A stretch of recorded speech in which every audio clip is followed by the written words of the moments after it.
which is conceptually a really big thing, because not being able to copy a qubit means if you've got some sort of data, you can only use it once. This means, like in mathematical terms, if you prove the lemma, you can only use it once. So every time you use that lemma, you have to prove it again. This would mean that every time you want to use a mathematical result, you have to prove every mathematical result on which this relies again. John Bell calls this arguments based on decaying premises. Oh, yes. So this, your premises decay, so you can only use them. So the method, you see, this is not now in mathematical terms, this is a very unreasonable thing. So that's why all most of category theory has always been Cartesian. You can freely copy, as like a formalization of mathematical practice.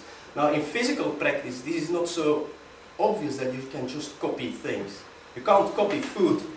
If you eat it, it's gone. Some people try. Yes. But so in quantum mechanics, it's actually more deep than just not being able to copy food. It's like structurally, you cannot copy a state of a system, purely structurally. And I'll just give a simple counter example here. So I'm starting with the most simple Hilbert space, which is a one-dimensional Hilbert space. So and then I take this as a morphism, which is just a vector. We saw this. You can represent a vector as a map from one to state. So you see a map vector to two-dimensional Hilbert space, and then I apply the operation diagonal to it, which you would think this is the operation of copying. I take one and then I take two pairs of one. I take 0 and then I take two pairs of 0, 1, 2. This seems like a copying operation. And now I'm showing it's not. Because if I go from this side of the diagram, so I start with 1, 1 becomes 0 plus 1. I copy it, then you get this thing, the Bell state. Yeah. Now we go from the other side. Start with 1, I copy 1 twice, and then I apply this map. So what do I get? I get a pure tensor. A pure tensor, disentangled. Not at all the Bell state. So this is a much more elegant proof of no cloning than you find in any quantum computer. That's true. This is far more elegant. Because you see what is going wrong. What is going wrong are Bell states. The superposition states. So this side of the picture can't deal with superposition. It's this side of the picture which can't deal with entangled states. This side of the picture just doesn't recognize it, while this side does. Actually, what you've got is a situation of laxity, if you talk in terms of a rich category theory. This is laxity in terms of a rich category theory. I don't know exactly what the mathematics of that. I'm a student looking at it now. Because you want to understand what this laxity means structurally. It's an important thing to understand. A rich category theory is like deep stuff. Yeah. But anyway, this is not about lax adjoints and lax pools. Yeah. So but anyway, the important thing here is just to see no. So Bell state is not equal to disentangled state.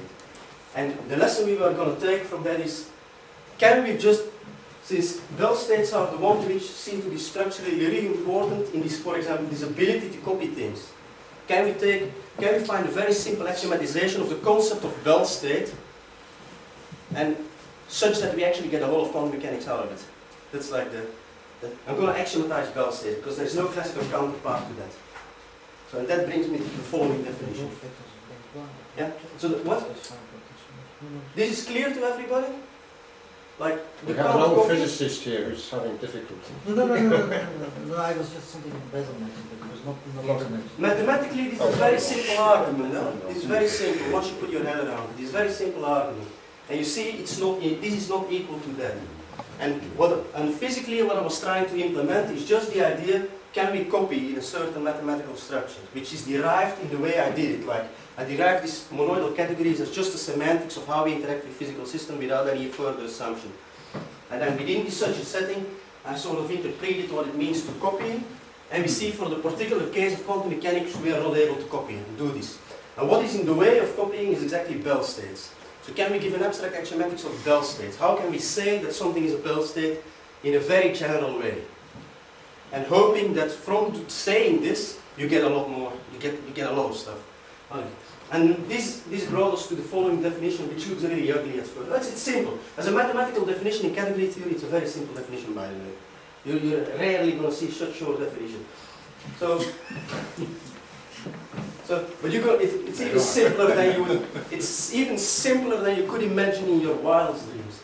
So, we take symmetric modal category, we know what that is. That's like assuming nothing, basically. That's like we saw this is like just making explicit things which you implicitly assume anyway. And then we ask a contravariant dagger evolution adjoint. Like, for every f, you've got its adjoint. Now, this is where I actually refer back to the situation where you have Sasaki hook and Sasaki projection. Like this implicit duality between something going forward and something going backward. Now, this is present in the whole of quantum mechanics. What is a unitary transformation? A unitary transformation is something of which its adjoint is its inverse. What is a projector? A projector is something which is equal to its adjoint. So this sort of two directions, like one is like post-conditioning, one is pre-conditioning conceptually, logically. So this duality between these two directions is the first thing I implement. From a bra, you get a catch. So you see, this is everywhere in quantum mechanics, this duality. And conceptually, logically, people have understood this very well in these terms of this adjunction. Like a dynamical reading of a Hering algebra, non-commutative reading of a Hering algebra is exactly that. You've got this precondition and this postcondition. Yes.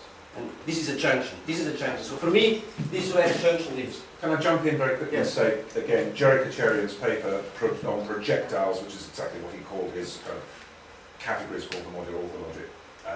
He originally called them catalogs, and he renamed the projectiles. It was all built around this adjunction. He did this very beautifully in that article in the Journal of Pure Applied Algebra about 15 years ago now. But the thing is, I don't use the definition of adjoint. I just say there are adjoints. Something which behaves like an adjoint. So it's abstracting over adjoints. Yeah, well, indeed, actually, I think that's it's abstract adjoint here. Not the, it's abstract adjoint. So it's all abstract. So I've made it. So what I'm doing here is abstract category theory. It's abstract category. So I underline abstract. Yeah. So I don't think about categories of objects or concrete objects. It's abstract category theory. Because that seems to be closer to physical reaction reality than concrete category. Concrete category means topological category, algebraic category. No, this is abstract category. So this is one thing I assume. And the second thing I'm going to assume, so do people find it scary to assume this adjoint as like a basic concept? No. And then the second thing I'm going to assume are Bell states. And that's all. That's going to be my theory. So this thing which I call dual, I explain later. So for me a Bell state is a morphism from nothing to two. From nothing to two. So you produce two systems. To distinguish them, I'm going to introduce a symbol star, so that there is a clear statement about this is one system and that's the other system. So star will be the fully abstract implementation of that. Nothing extra, just putting a star. And then I'm going to assume a really ugly law, seemingly. This looks ugly. Who says this is pretty? No, this is ugly. It's not that ugly. Wait, let me